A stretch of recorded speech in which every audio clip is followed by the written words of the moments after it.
ప్రకాశం జిల్లా పొదిలి పట్టణంలో రంజాన్ మాసం సందర్భంగా హబీబుల్లా స్వచ్ఛంద సేవా సంస్థ వ్యవస్థాపకులు మరియు చైర్మన్ ఎం కరీముల్లా బేగ్ తన దాతృత్వాన్ని చాటుకున్నారు. కులమతాలకు అతీతంగా రంజాన్ తోఫా కార్యక్రమం ఏర్పాటు చేశారు. పేదల కోసం, సమాజ శ్రేయస్సు కోసం అహర్నిశలు పాటుపడుతున్న ఎం కరీముల్లా బేగ్ ప్రతి సంవత్సరం లాగానే రంజాన్ మాసంలో పేదలకు తన కుమారుడి పేరు మీద స్థాపించిన హబీబుల్లా స్వచ్ఛంద సేవా సంస్థ ద్వారా అనేక మందికి సహాయం చేస్తున్నారు. అందులో భాగంగా ఆదివారం విశ్వనాథపురం తన నివాసం దగ్గర సుమారు 2 లక్షల వ్యయంతో 150 మంది పేదలకు 25 కేజీల బియ్యం బస్తా మరియు 1 కేజీ చింతపండును రంజాన్ కానుకగా అందించారు.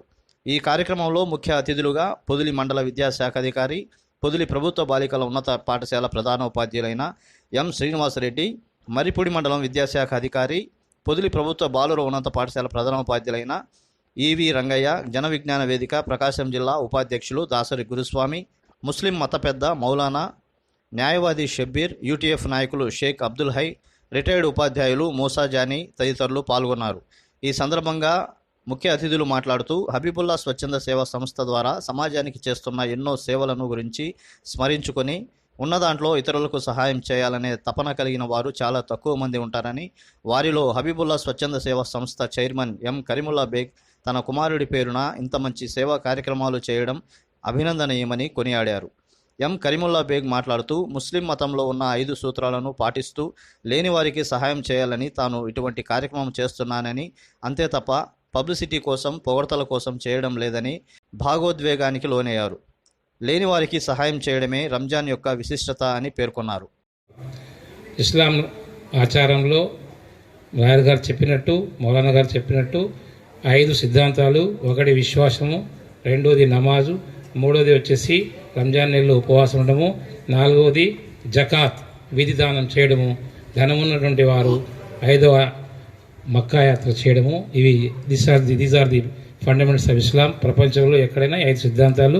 మొట్టమొదట దేవుడు అనేవాడు ఉన్నాడు, లేడు అని చెప్పకుండా విశ్వసించాలి. రెండోది నమాజ్, శారీరక మానసిక ఆరాధన నమాజ్ అంటాం. అది పూజ అనవచ్చు, ప్రార్థన అనవచ్చు, ఏకేశ్వర ఆరాధన. అల్లా అంటే అరబీ భాషలో అల్లా అంటారు, తెలుగులో దేవుడు అంటారు, ఇంగ్లీష్లో గాడ్ అంటారు, హిందీలో భగవాన్ అంటారు, మురుగన్ అని తమిళ్ అంటారు. ఏదైనా అల్లా, దేవుడు అందరూ ఒక్కటే. కానీ అల్లాకు తెలుసు నా ఆత్మ ఏమిటో, నా ఆచరణ ఏమిటో. మాటలు కాదు, చేతలు చేయాలి. ఎదుటి వారికి మానవ సేవ, మాధవ సేవ. ఎదుటి వారికి సహాయం చేసేవాడే గొప్పవాడు, దేవుని దృష్టిలో గొప్పవాడు. మనమందరం కూడా ఈ విషయాన్ని గుర్తుపెట్టుకొని, మన కష్టాలు వస్తాయి, నష్టాలు కలుగుతాయి, అయినా మనోనిబ్బరంతో మన కుటుంబంలో మనము మన బిడ్డలను కోడలు చాకలేదు, కొడుకులు చూడలేదు, అల్లులు చూడలేదు అనేటువంటి నిందలు వేయకుండా మనకిచ్చిన శక్తితో మనం జీవితం గడుపుకుందాం. ఎదుటి వారికి మా ఎంఏ గారు చెప్పినట్టు మనకు చాతరైన సహాయం చేయండి, మీరు చేయండి. అల్లా మీకు, మీ కుటుంబానికి ఇహలోకంలో పరలోకంలో జయాలు కలిగిస్తాడు. ఇది నమ్మకం, విశ్వాసము. ఈ మీ అందరికీ ఇక్కడ చేర్చినది నేను కాదు, ఆ అల్లా, ఆ దేవుడు చేర్చాడు. ఇందులో నేను చాలామందికి దాదాపు 200 మంది వచ్చారు సార్. నేను అందరికీ సహాయం చేయలేను కదా. ముందు ఎవరైతే పేర్లు ఇచ్చారో వాళ్ళ పేరు రాసి ఇస్తున్నాము.